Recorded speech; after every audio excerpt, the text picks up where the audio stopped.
sobre túneles, sostenimientos y qué sé yo, ¿ya? Y de hecho, estoy tratando un ratito que también nuestro asistente temporal se pueda conectar. Vamos a estar...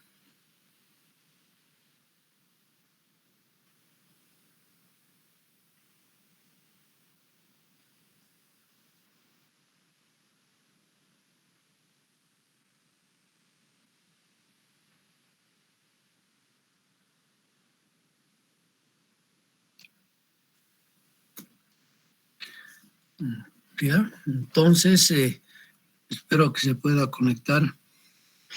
Bien, vamos a trabajar un poquito ahora sobre algo que es actual. Les decía yo, el túnel en Cauasi, en la carretera en el sur de Chuquisaca, en la carretera Jaime Mendoza, empezó su construcción en el 2016, concluyó, o sea, suspendieron actividades. Un momento, por favor. Les pido un momentito, voy a tratar de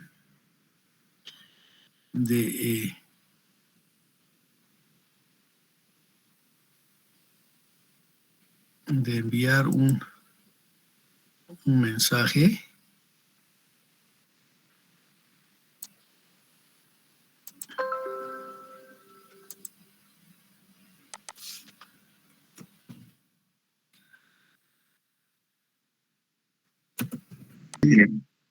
Entonces,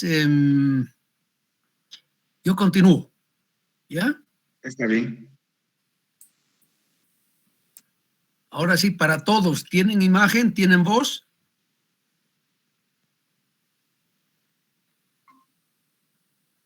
Imagen no, Inge. Imagen no, caracoles, otra vez. Voz, bien, Inge. ¿Perdón? Voz, bien, pero imagen no hay, solo está presentando su loguito. No está compartiendo, ingeniero. Otra vez, que ando tan mal en mi sistema que ahora sí.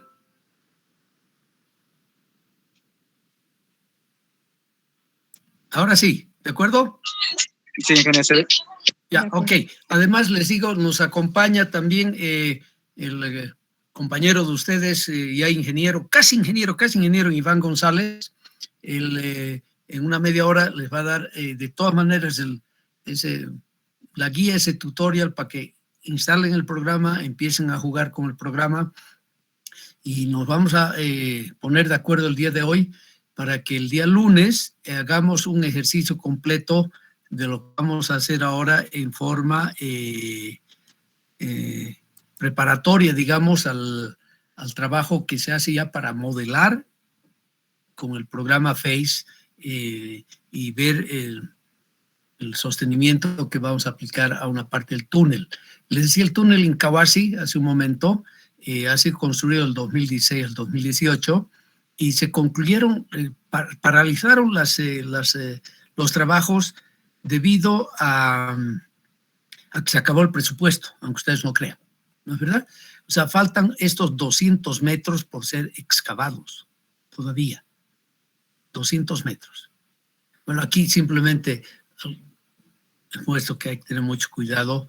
Ese es el sostenimiento ejecutado. Ya ustedes saben, jóvenes señoritas, que normalmente estamos hablando de 5 tipos de excavación, tipos de excavación que tienen mucho que ver con sostenimiento, cantidad de sostenimiento y cuándo colocamos el sostenimiento.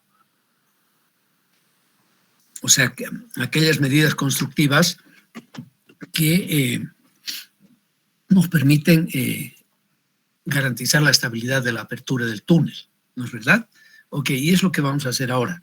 Ya se va a empezar pronto la construcción. Yo pienso que si todo va bien, unos 3 meses más, máximo, porque está en proceso de licitación la supervisión de ese tramito de 200 metros y después y de toda la obra fina del túnel, ¿no es verdad? Falta mucho.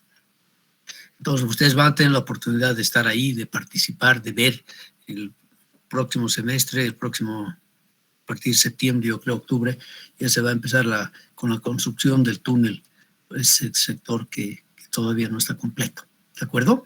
Pero antes, como introducción, les pongo simplemente el gran problema que tenemos en el pronóstico. De hecho, teníamos 2 pronósticos para el túnel, del año 2008 y del año 2010, ¿de acuerdo? Eso fue el diseño original, eso fue el diseño revisado, digamos así, llamémoslo así.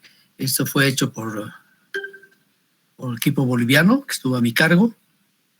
Esto fue hecho por un equipo español-colombiano, la revisión. Y es lo que realmente se habría ejecutado. Y yo le digo, grosso modo, si ustedes ven, comparan el diseño que se hizo en 2008, se acerca más, o mejor dicho, diré yo, el sostenimiento ejecutado, los tipos de excavación, se acerca un poco más a lo que nosotros habíamos previsto en 2008 y está mucho más lejos de lo que se tiene del 2010, ¿la verdad? Bueno, eso simplemente les muestro para que vean que es tan complicado tener un pronóstico que dé exactamente lo que uno había... que encuentre uno en la obra, perdón, el pronóstico que había dicho. Que aquí hay una primera explicación que yo tengo acá, es el hecho de que buena parte de este túnel fue excavado sin supervisión, donde el contratista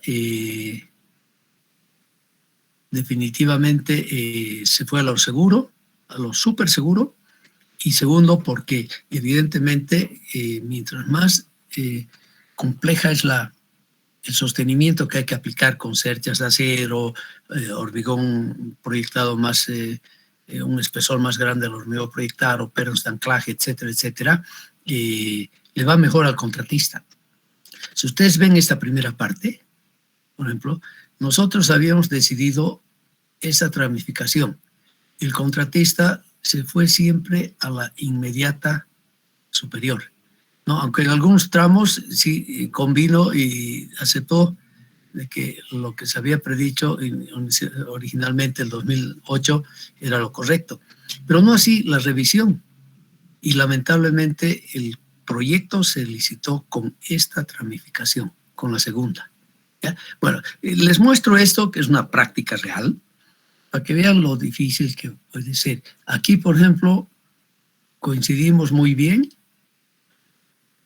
Aquí me ampliaron la zona 5, o sea que hicimos una buena interpretación. Y ojo, debo decirles que aquí tuvimos muy poca información, o sea, fue un trabajo de bola de cristal, diría yo, porque teníamos 2 perforaciones mal colocadas, no había geofísica, un buen geólogo revisó el modelo que nos ayudó bastante, ¿no?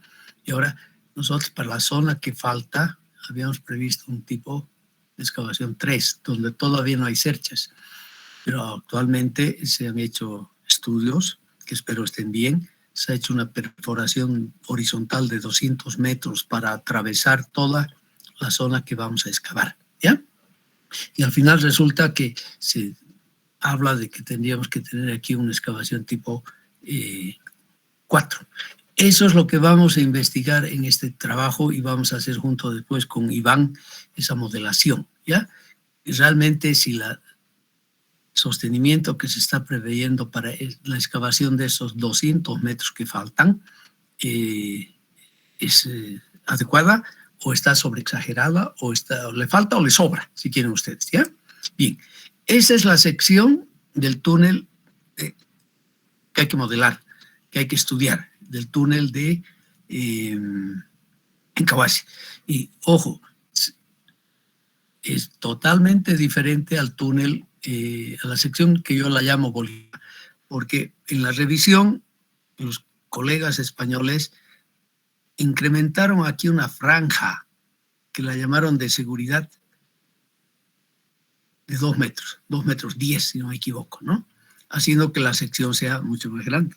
Y algo que desde mi punto de vista, yo sí objeté eso en ese entonces, era innecesario desde el punto de vista de la seguridad, porque la intensidad de tráfico aquí no es grande. Teníamos una proyección para 30 años, bueno, ahora ya todo eso va cambiando, ¿no? sea, más o menos para el 2000, era 2040, de apenas 800 unidades promedio diarias, promedio anual, ¿no? O sea que no era necesario incrementar drásticamente la sección del túnel, pero se hizo. Segundo elemento que aquí tampoco compartí, pero al final aprobaron esto, es que hicieron acá simplemente la pendiente en dos inclinaciones de la capa de rodadura, ¿no es verdad? 2% a un lado y 2% al otro, y no incorporaron prácticamente sistemas de drenaje, de evacuación de sobre todo sustancias peligrosas que puede haber acá, ¿no? No sé por qué, para que vean que cada uno, cada técnico y cada especialista tiene definitivamente criterios diferentes. Y ustedes fíjense aquí, hemos hablado de la sección boliviana, pusieron un solo dren aquí para controlar las aguas subterráneas simplemente, ¿no? En el diseño que nosotros hicimos teníamos dos. Esto podría ser una solución. Yo prefiero sí tener los dos porque así tengo mayor garantía de poder sacar los flujos, si hay mucha agua finalmente y se va a ir saturando nuevamente el macizo rocoso una vez el túnel esté en operación, ¿ya? Bien, esta información es la que se ha publicado oficialmente en base a la perforación de 200 metros, ¿ya? Han sacado muestras, han encontrado una densidad de la roca, que tiene que ser roca intacta, ¿no es verdad?, de 22, 2.44, 2.41. Nosotros vamos a dedicarnos a estudiar este tramito de 20 metros, ¿de acuerdo? Va a ser una longitud donde consideramos que el material es homogéneo, ¿ya? Donde tenemos una resistencia a la compresión simple de la roca intacta de 25 a 30 megapascales. Han encontrado con todos los elementos que han tenido, que no los tengo, deseo de todas maneras revisar esto, un RMR corregido de 37 para este tramo. ¿Ya? 37. Y en ese caso ellos sugieren que tengamos como tipo de excavación, aquí han puesto clase o calidad del macizo rocoso, que no es lo correcto, porque aquí deberíamos hablar de tipo de excavación, ¿verdad? El tipo de excavación 4, ¿no? Que está bien definido con todas las medidas de sostenimiento, las diferentes medidas de sostenimiento, ¿ya? Y aquí dicen que sí tenemos que tener cuidado con la presencia de agua. Y aquí habrían encontrado, yo deseo saber cómo, afluencia media a alta, aquí baja, aquí media y aquí alta otra vez. O sea, mire que estos temitas han debido ser discutidos evidentemente como tal, con técnicos que han hecho la supervisión del estudio complementario que se realizó hace unos 5 meses atrás, como tal. Y al final llegan a decir ya el tipo de excavación o tipo de sostenimiento 4B, una variante de la 4, ¿ya? O sea, eso nos puede confundir. Pero esto es lo que vamos a estudiar con estos datos, ¿de acuerdo? Bien, o sea, lo primero que vamos a hacer es el análisis de dimensionamiento empírico, ¿ya? No sé si he puesto eso en alguna parte, dimensionamiento empírico, porque aquí ya debería empezar con dimensionamiento empírico para que ustedes la tengan más clarito. Voy a copiar este título aquí, ¿ya? Dimensionamiento empírico. Y para hacer el dimensionamiento empírico, la curva de las características, ustedes deben acordarse, hemos decidido que vamos a resolver el problema para una sección circular, de rotación igual circular, de tal manera que una de las variables independientes, que es el ángulo respecto a la vertical, no es considerada, ¿no es verdad? Bien, la sección que tenemos, entonces la vamos a aproximar por una sección circular para la curva de las características, la modelación analítica, ¿no es verdad? Bueno, de hecho, fíjense ustedes, ningún problema. Y aquí tengo un diámetro que es aproximadamente 12.4 metros. Entonces el diámetro va a ser 6,2 que vamos a poder utilizar. ¿De acuerdo? Es lo primero que hacemos. En la práctica, si tenemos secciones que no son pues circulares perfectas, a no ser que estemos usando una TBM. En ese caso, realmente la sección idealizada coincide con la sección real. Aquí no. Aquí nos aproximamos. Pero va a ser una aproximación razonable lo que estamos haciendo, ¿ya?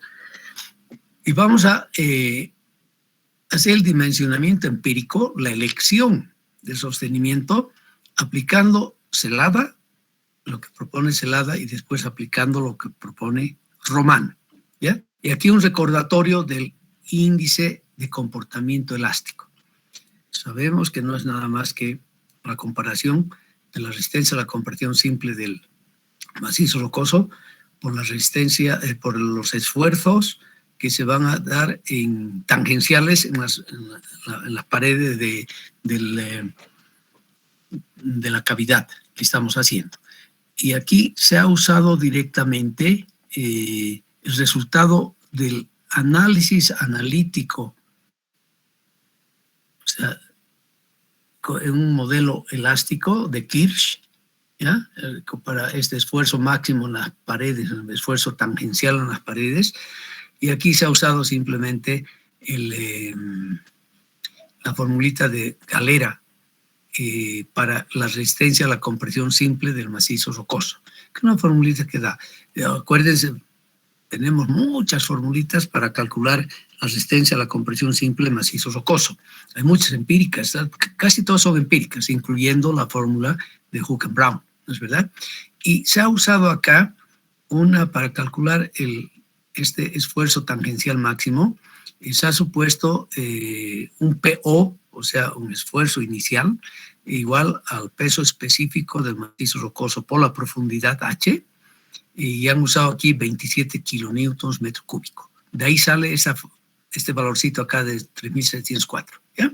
Bien, de hecho, nosotros, si se fijan aquí, son datos que ya conocemos, CI nos han dado, se ha trabajado, están en esta tabla, ¿no? La del peso de resistencia a la compresión simple de 25 a 30 y el RMR corregido 37. O sea que tenemos esos datos.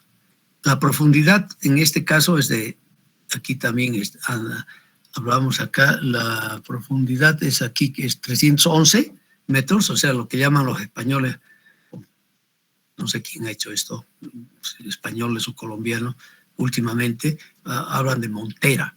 Nosotros hablamos más de encape, ¿verdad? Desde el encape decimos, pero puede ser montera, que se refiere a la profundidad. O sea, son datos que conocemos. Lo único que nos falta por definir para calcular el ICE correspondiente a esa sección es el KO. O sea, es el coeficiente de empuje pasivo, digamos así, ¿ya? Y además definir el coeficiente de corrección F, ¿ya? Recordatorio es lo que sabemos y tenemos del factor recordatorio. En este caso vamos a elegir, si vemos solamente los 4 valores, hay que elegir el más adecuado. Pues nosotros estamos con 12 tantos metros de diámetro, entonces podemos aplicar este factor de seguridad de 0.75, ¿no? Entre 0.1 y 0.75. Yo no creo que sea necesario hacer una interpolación lineal acá, uno de los dos vamos a usar, pero no influye en nada esto, a decir verdad, porque los rangos de valores del ICE y las recomendaciones que tenemos por sostenimiento son grandes, ¿ya? Pensemos, aquí esto está mal, porque al final, analizando el tema, aquí, viendo lo que ha pasado aquí en esta zona, yo, en este caso, y aquí empieza a haber ya trabajo ya ingenieril nuestro, ¿no es verdad?, de aproximarnos a hacer una estimación de este KO. De hecho, estamos nosotros en la falla, en la zona subandina, donde hemos tenido grandes esfuerzos de compresión oeste-este, ¿ya? Grandes esfuerzos de compresión, que son los grandes esfuerzos debido, entre otras cosas, por la subducción de la placa de Nazca, que nos ha comprimido totalmente esta parte de la cordillera, lo que llamamos la faja subandina. Los petroleros estiman de que aquí se ha tenido un acortamiento de toda la superficie, de toda la parte esta de la litosfera, en por lo menos 90 kilómetros, dicen ellos, ¿no? Es desde la época del Ordovícico, ¿no? Y el Silúrico, donde empiezan a tener la primera gran orogenia, grandes fuerzas y de pliegues y desplazamientos. O sea, estamos más o menos en este caso. Acá estaríamos, ¿ya? Donde evidentemente vamos a tener, grosso modo, por tener esos pliegues, en toda esa faja subandina, tenemos serranías que tienen un rumbo norte-sur, y valles amplios norte-sur y serranías un poco más cortas, también norte-sur. Eso es lo característico de toda la cordillera en esta zona, de la faja subandina, en esta zona del país, que está cerca a Camiri, por allá, ¿no? Y Pati, vamos a tener todo este tipo. Entonces podemos asumir este tipo de relaciones, ¿ya? De los esfuerzos. Quieren ustedes también una falla, la falla inversa como tal, ¿no? Falla inversa sabemos que el esfuerzo horizontal es mayor al esfuerzo vertical, ¿no? O sea, KO va a ser mayor a 1. Aquí tenemos ese mismo caso también, donde vamos a tener, si el túnel está atravesando esta cordillera así, como tal, entonces vamos a tener de que evidentemente un sigma 2, sigma vertical en la dirección de las serranías, del rumbo de las serranías, o sea, norte-sur, va a ser menor a esta fuerza de compresión perpendicular este-oeste, como tal, ¿no es verdad? Y esta fuerza va a ser mayor a la vertical. La vertical, hemos visto, en la clase hemos hablado de que sí podemos decir con una aproximación razonable de que es igual al peso de toda la columna de roca que hay encima por el peso específico, ¿no? A la altura por el peso específico. Eso va a ser sigma vertical para nosotros, ¿no? Y tenemos esta inigualdad. O sea que definitivamente estamos cerca de una falla inversa y además tenemos esta condición de pliegue. Entonces, KO tiene que ser mayor a 1. Ahora, ¿cuánto mayor a 1? Y esa es la pregunta del millón. Entonces, trabajos que tenemos que hacer y tenemos que asumir algo. Ese es uno de los primeros puntos donde tenemos que hacer una hipótesis muy grande que vamos a verificarla después durante la construcción con las mediciones, ¿no? Pero considerando de que esto ha sido formado, estos grandes pliegues desde épocas remotas, ha tenido que haber ciertos procesos de distensión acá, ¿ya? Si bien sabemos que KO va a ser igual o mayor a 1, pero no va a ser muchas veces más grande mayor a 1. No va a ser 2 veces mayor a 1, por ejemplo. O digo, 2 veces mayor a... O sea, que el esfuerzo horizontal sea 2 veces mayor al esfuerzo vertical. Yo asumo entonces este rango. Aquí tenemos el primer punto bien crítico y donde tenemos que tratar de justificarlo como lo estamos haciendo ahora, ¿no es verdad? Viendo la posición, viendo las fallas que se han encontrado en la zona. Hay que analizar muy bien la geología, llamemos regional y local. Bien, vamos a asumir entonces ese valor, ¿de acuerdo? Bien, llenamos datitos acá, tengo los datos, he tomado acá la información que me dan los investigadores geotécnicos, me dicen que la resistencia a la compresión simple de la roca intacta va de 25 a 30, ¿no? Aquí he tomado ese promedio, me parece razonable, tomo un promedio 25 a 30, ¿ya? Y aquí tengo el RMR corregido, 37. Bueno, entonces calculo el ICE y tengo estos valores para KO1, 11,19, 10,8, 9,5, ¿ya? ¿Ok? Ahora, aquí sí vamos a tener siempre cuidado con las unidades, porque la formulita me dice, aquí ya no estoy metiendo las unidades del peso unitario, el macizo rocoso, es 27 kilonewtons metro cúbico. pero sí me dice que aquí yo debo poner la resistencia a la compresión simple siempre en megapascales y aquí la profundidad en metros. ¿Ya? Entonces hemos hecho eso y hemos sacado estos valores.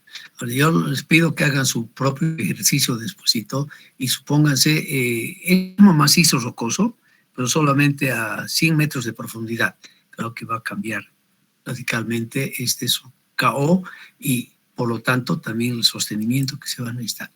Y ahí es donde una vez hemos calculado el IC, fíjense ustedes que va a variar, grosso modo para nosotros, de 11.9 a 9.5. Fíjense, aquí no es tan sensible el dimensionamiento empírico, el valor del ICE, porque aquí tengo ese rango, esta es la tabla de Celada, las recomendaciones de Celada para hacer el dimensionamiento empírico del sostenimiento. Ahí ya va a haber, dice, una clasificación muy intensa. Esto vamos a confirmar cuando hagamos con el FACE los calculitos respectivos, sin duda, ¿no es verdad? Que es menor a 15, dice. O sea, el criterio es el ICE, su valor. Me dice que hay que necesariamente avanzar con avance y destroza, que usan avance, yo prefiero hablar calota. Pero son sinónimos, ¿no es verdad? De hecho, como sostenimiento orientativo, y fíjense ustedes que Celada es muy cuidadoso al hacer esta su tabla, que es del año, hace 10 años, del 2012, pone sostenimiento orientativo.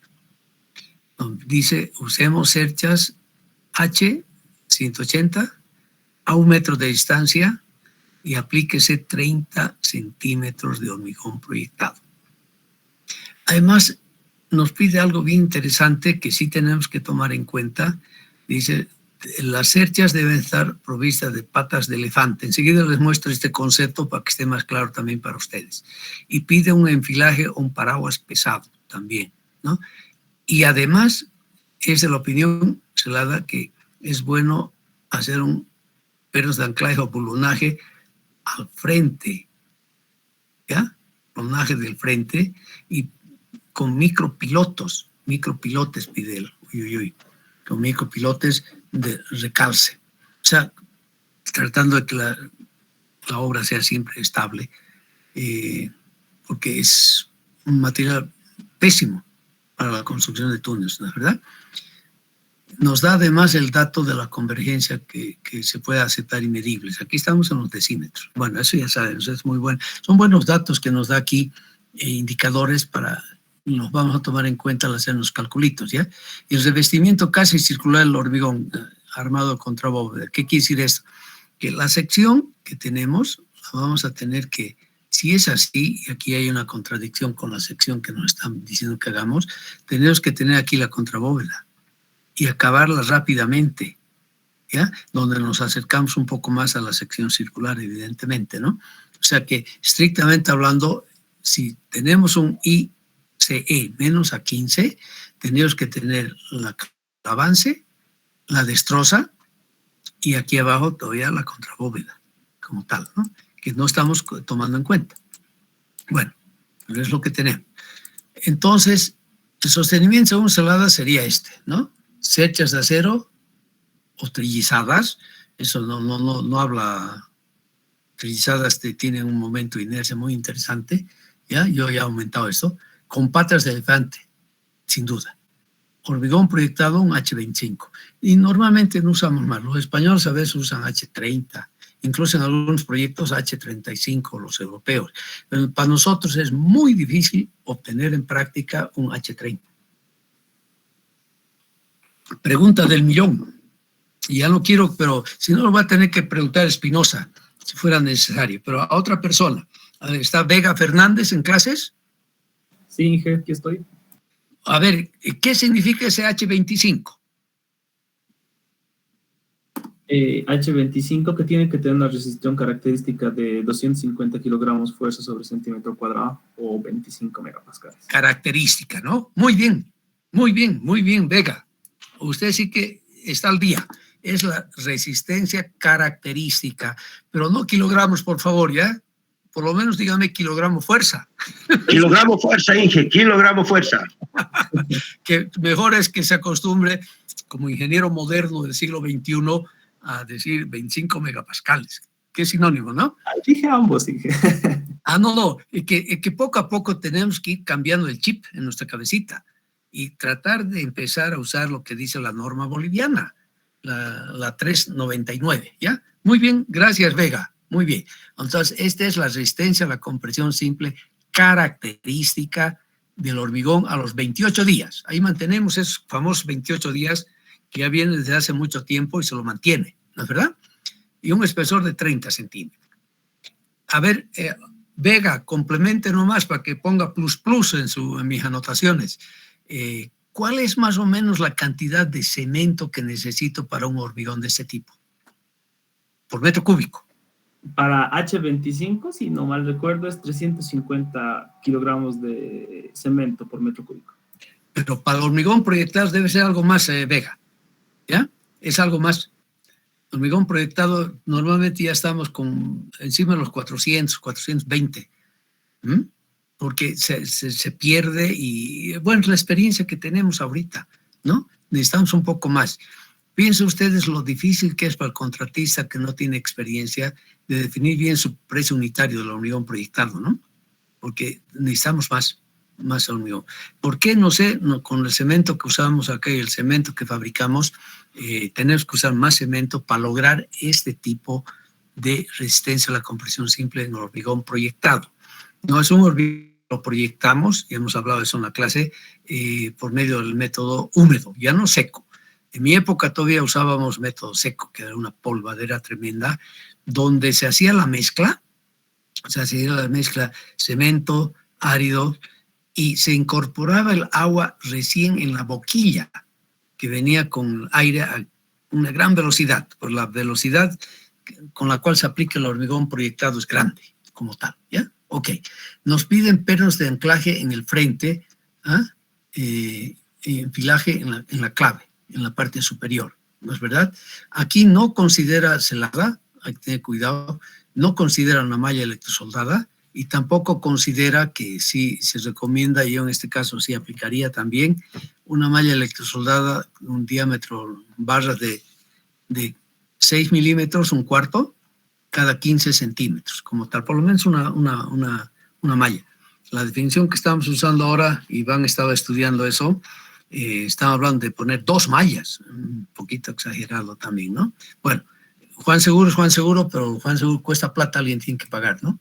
Veamos ahora un poquito según Romana, ¿ya?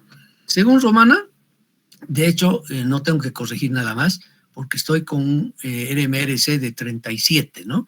O sea, estaríamos entrando a la tabla de Romana aquí, ¿de acuerdo? Y es verdad, estos son indicativos, como dice acá muy bien, o orientativo. Así hay que tomar en cuenta este dimensionamiento empírico que hacemos en los túneles y que vamos a ir verificándolos analíticamente y después numéricamente. Vamos a ir puliendo, incrementando el detalle en nuestros cálculos, ¿no es verdad? Bien, si yo entro aquí con Romana, a haber hecho ya el RMRC, ya soy listo, ya sé dónde tengo que entrar. Y aquí, fíjense, estaría una clase 4A. Por eso hay que tener cuidado con esas clases que aparecen acá y el tipo de excavación que estamos usando, donde también usamos normalmente números romanos. Y aquí, Romana es un poco más expedito con la parte de pernos. Y dice, sí, necesitamos pernos, que van a tener una longitud de 4 a 4,5. ¿Ya? Y van a estar espaciados de 1 por 1,25 a 1 por 1. Nos da a escoger, ¿ya? El espaciamiento que vamos a tomar. Y aquí la densidad de pernos por metro cuadrado, ¿ya? Y eso, claro, tengo que calcular muy bien para después calcular el costo, cuánto me va a costar el metro en este tipo de excavación. Y hormigón proyectado nos habla de que usemos de 16 a 24 centímetros. Bajito, ¿no? Siempre colocado por lo menos en 3 capas. Y es verdad, normalmente colocamos capas que son más de los 5 centímetros, lo colocamos varias veces. No colocamos una sola vez una capa de 24 30 centímetros, como tal, ¿de acuerdo? en capas de 3. Y aquí sí me dice que vamos a usar, ¿ya? Una cercha ligera, liviana. O sea, ya nos dice use una cercha, pero una ligera, una Thyssen 29, que es mucho más ligera que la HB. Pero ya nos está hablando que usemos cercha, ¿no? Aquí romana, o podemos usar también, no, aquí me he equivocado en la interpretación acá. Por ejemplo, aquí voy a escribir que me dice que use una Thyssen 29. Es una sección típica que han desarrollado los alemanes para obras subterráneas, para la minería sobre todo, ¿de acuerdo? Y a una distancia de 1 metro. O sea, coincidimos entonces en general con lo que dice Celada. Nosotros vamos a tener que compatibilizar y ampliar esto siempre un poquito más. Nosotros vale la pena considerar también una malla electrosoldada, y esa malla electrosoldada es lo que he podido constatar y ver en más de una obra de este tipo. La colocamos normalmente inmediatamente después de que se ha limpiado la superficie de excavación, de tal manera que la cercha ya se apoya sobre esta malla y la coloca la pone en su lugar. Eso es una experiencia que yo la he podido hacer hace muchos años en la construcción de un par de túneles en Alemania. Lo mejor es colocar esta malla. Estoy buscando mis fotos de hace ese entonces para mostrarles que todo es totalmente válido, ¿no? Todo ese ciclo de construcciones de un túnel, como hacíamos eso ya hice hace casi 35 años o más, ¿no? O casi 40 años. Para mostrarles cómo se hacía hace tanto tiempo ya. Bien, o sea, y teniendo 2 recetarios, nosotros vamos a definir recetario de Celada, recetario romano. Vamos a concluir en qué vamos a usar. Y definitivamente para nosotros coincide utilizada. Aquí en este caso yo soy la opinión que deberíamos usar. Podríamos usar 24, 25, 30 centímetros, que es lo que tenemos que ir perfeccionando en el futuro. Eso es lo importante. Lo que se refiere a pernos, acá debo decirles, normalmente lo que estamos haciendo ahora son pernos que los fabricamos de las barras de refuerzo que usamos en hormigón armado, ¿no es verdad? Los que tienen una resistencia a la afluencia de 420 megapascales. Y lo único que hacemos es le proveemos con la rosca respectiva en uno de los extremos, donde va a ir después la tuerca, ¿no es verdad? Pone usted la placa de distribución y después su tuerca. Y más, alguna vez algunos usan también una arandelita ahí para que el apoyo sea mucho mejor de la tuerca, ¿no? Pero no es necesario. Y aquí lo recomendable es que usemos 4. ¿Por qué? Porque la barra de acero de refuerzo que viene de fábrica, Arequipa o brasileña, tienen 12 metros. Entonces, lo mejor es siempre tratar de evitar el desperdicio, ¿no es verdad? Y si yo hago 4 metros cabalito una barra, me salen 3 pernos. Corto cabalito los 3. 4 metros, con mi tarraja, pongo mi rosquita y ya tengo mi perno. Y vamos a usar pernos, evidentemente, embebidos en lechada de cemento, ¿no? Vamos a meter primero una lechada de cemento al hueco, un poquito a presión, empujamos simplemente la barra, o sea, el perno de anclaje propiamente, que ya está provisto de su placa de asiento y de su rosca. La introducimos directamente ahí y espera que cuando necesitamos una fuerza muy rápida, ya hemos dicho, vamos a usar los pernos en Swellex, ¿no? Que son mucho más caros, pero que son de acción inmediata. No hay que esperar de que la lechada llegue a fraguar. Y aquí ya tenemos entonces, lo que aquí no he escrito es la solución final. Pero un ratito hablemos de la pata de elefante que se habla, que es bien importante eso. Si el material es tremendamente débil, entonces hay que tratar de que las fuerzas que van a ser transmitidas por la cercha acá, en cierta medida su hormigón, tengan una base de apoyo mucho más grande. Y a eso llamamos la pata de elefante, ¿de acuerdo? O sea, aquí está la cercha. Y va a ser una cercha trilizada. Ya no he puesto aquí una foto de la cercha trilizada que está pidiendo. Entonces, a esto llamamos la pata de elefante. ¿Ya? Y aquí está el enfilaje, o el paraguas que hablan de ellos, ¿no es verdad? Y aquí se está hablando de un enfilaje completo con tubos de acero.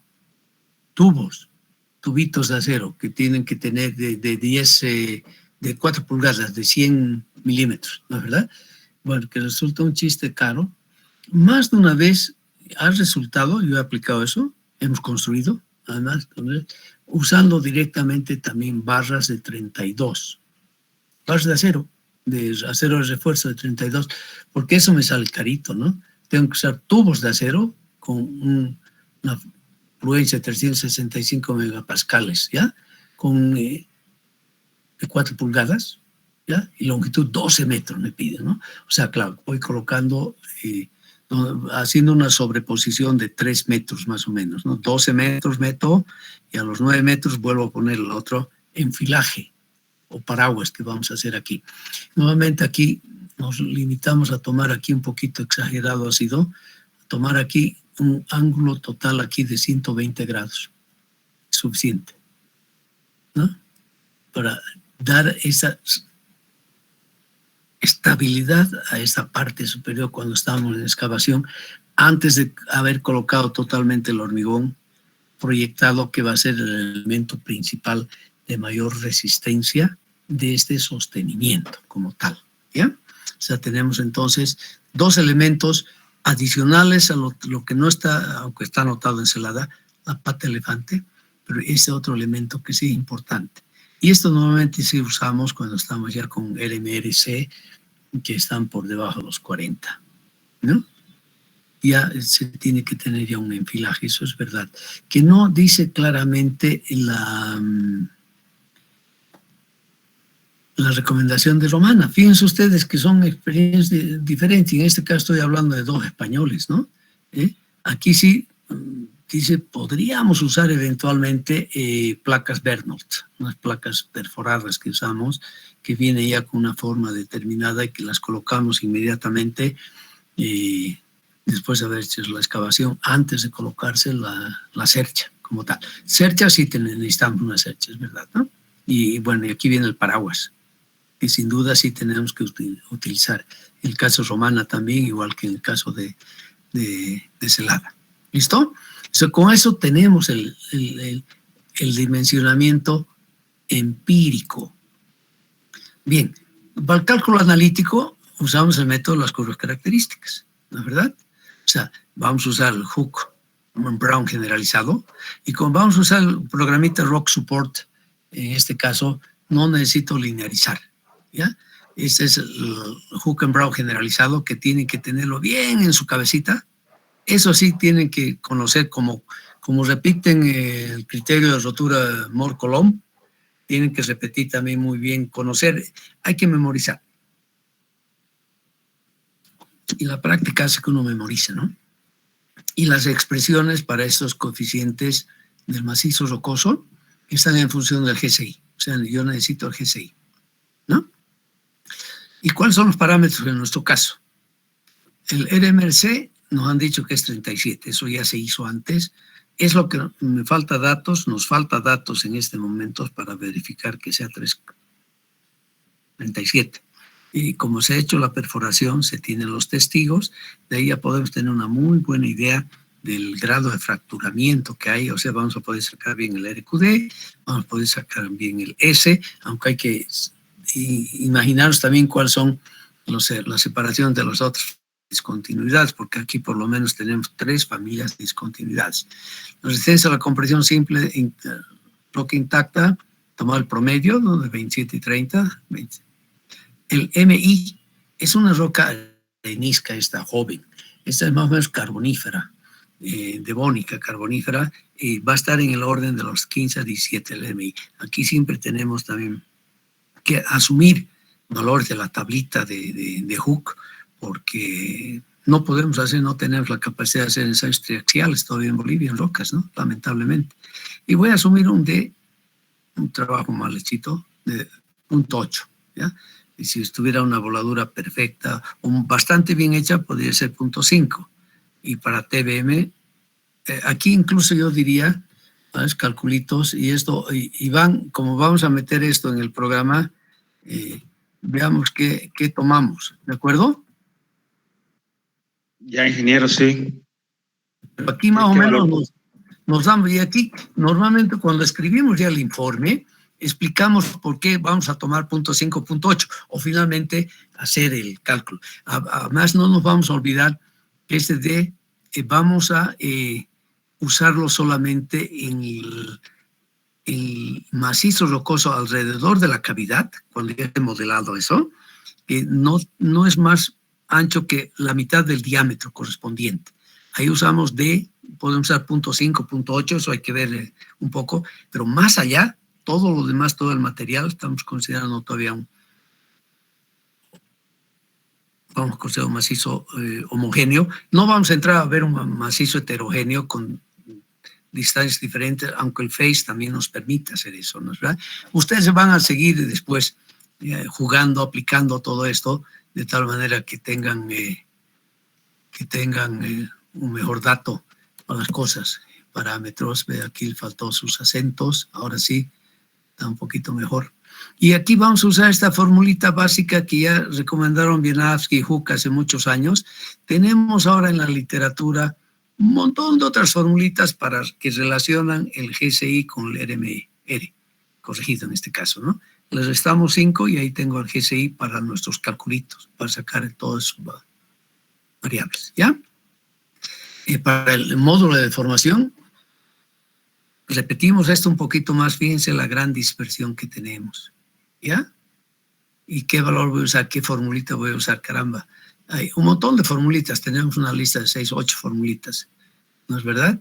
Bien, y nosotros estamos aquí con 37, fíjense, vamos a estar más o menos al orden de 4 o 5 gigapascales para el módulo de deformación del macizo rocoso. Y usamos una de las formulitas para hacer unos calculitos, ¿ya? Bien. Y recordatorio rápido ahorita, porque se nos va el tiempo y vamos a cederle un rato más la palabra a Iván para que empiece a explicarles desde la instalación del programa, ¿ya? Para que todo el mundo sepa muy bien y todo marche bien. La curva característica del macizo rocoso, ya sabemos, no es nada más que la relación entre la deformación radial, es un modelito idealizado, no se olviden, aquí el desplazamiento radial de las paredes de la excavación con el esfuerzo de contacto, la presión de contacto que llamamos presión de contacto. Y tenemos la curva característica del sostenimiento, ¿no es verdad? ¿Ya? Donde parte, eso ya saben ustedes, nos charlaba en la anterior clase sobre esto, no se van a equivocar, por favor.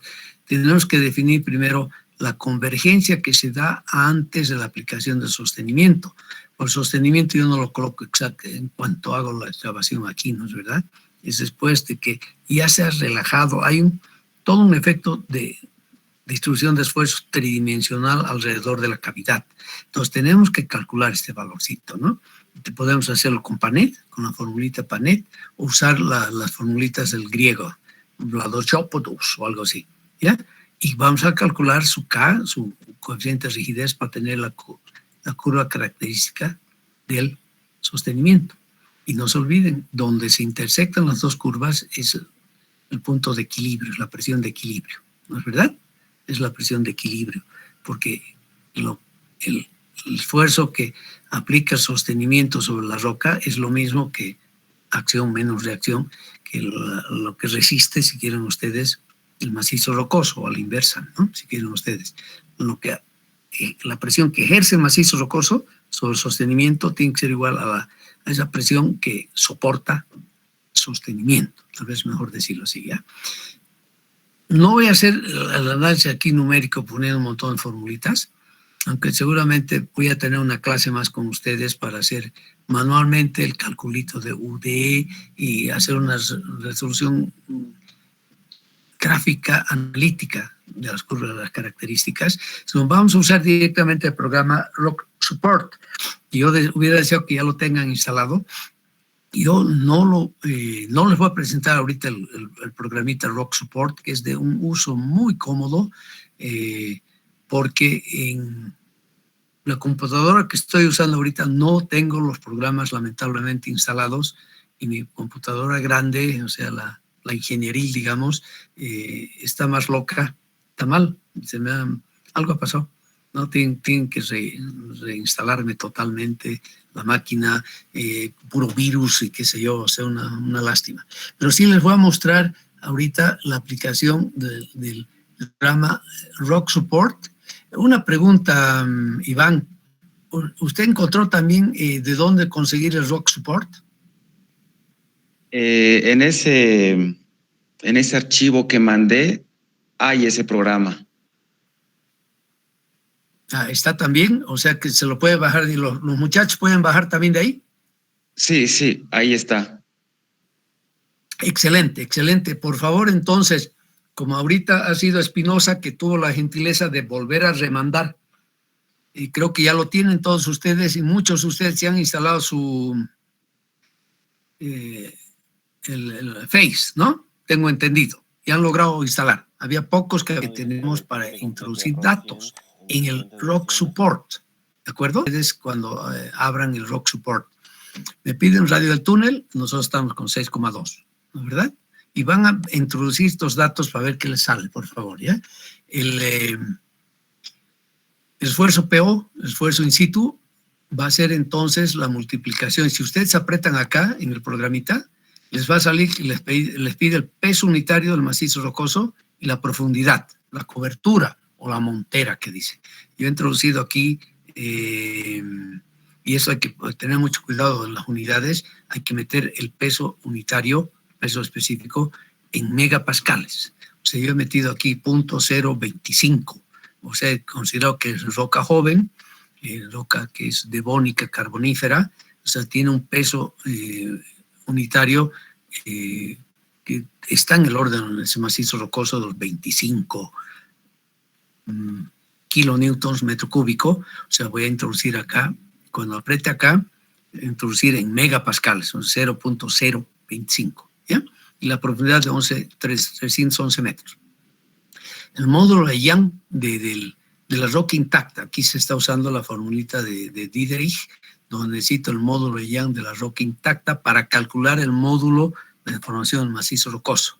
Y el Poisson, usemos la formulita de Wieniawski, va a estar alrededor del 0.3, ¿ya? No vamos a considerar una dilatación aquí, ¿ya? O sea que suponemos que no hay esa dilatación, porque si hubiera dilatación y tomamos en cuenta comportamiento asociado plástico, tendría que poner el ángulo de fricción acá, como tal, ¿ya? La compresión, 27, aquí no he puesto ya 0.5, he puesto directamente 27. Y vamos a usar estos datos para el cálculo, entonces, de la resistencia que vamos a tener para calcular la curva característica también.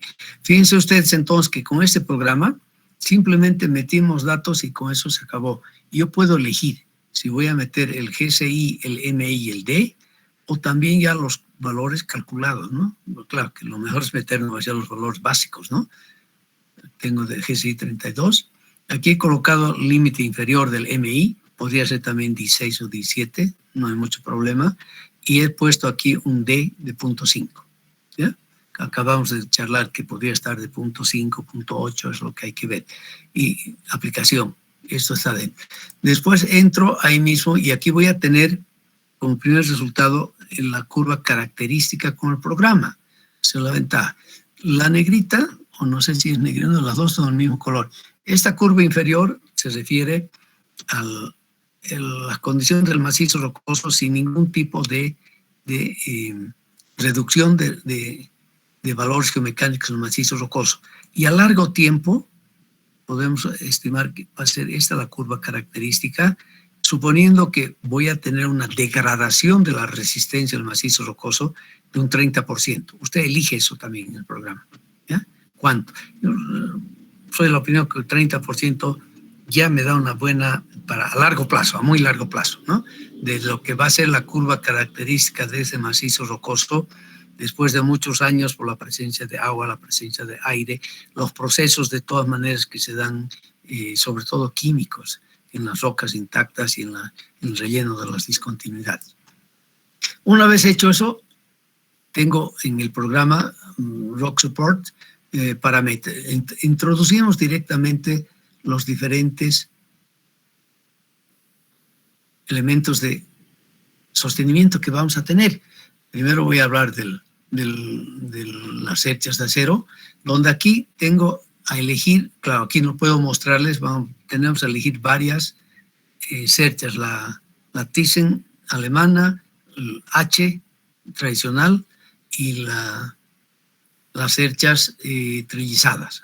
Y aquí tenemos como opción también usar cerchas con 4 barras, ¿no? Aquí usamos la tercera, aquí la distancia que va a haber entre las cerchas, y aquí tengo que usar